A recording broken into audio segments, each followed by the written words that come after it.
Aujourd'hui, le cinéma français est en deuil. Nathalie Baye, l'une des plus grandes actrices que notre pays ait jamais connues, nous a quittés le 17 avril 2026 à Paris. Elle avait 77 ans. Nathalie Baye est née le 6 juillet 1948 à Mainville, dans l'Eure, en Normandie.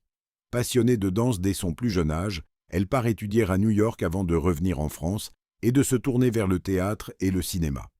C'est François Truffaut qui la révèle au grand public dans les années 1970. Elle tourne avec les plus grands réalisateurs français, Jean-Luc Godard, Bertrand Tavernier, Claude Miller. Sa présence naturelle et son talent immense la distinguent immédiatement.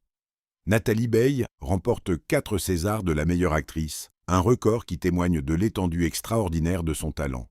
Elle est récompensée pour Une étrange affaire, La balance, La raison du plus fou et Une liaison pornographique. Sa filmographie est immense. On la retrouve dans La balance en 1982, Sauve qui peut la vie de Godard, Le retour de Martin Guerre, Venus Beauté Institut, Une liaison pornographique, Catch Me If You Can de Spielberg aux côtés de Leonardo DiCaprio et Tom Hanks. Sa vie personnelle a souvent passionné la France.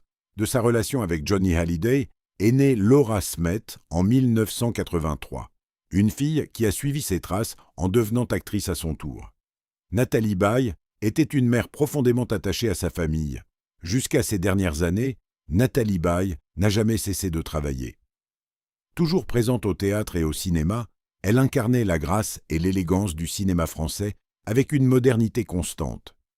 Nathalie Baye laisse derrière elle une filmographie monumentale, des millions de fans et une fille, Laura Smet, qui porte son héritage avec fierté. Le cinéma français perd l'une de ses plus grandes étoiles. Repose en paix, Nathalie. Tu seras pour toujours une étoile d'hier.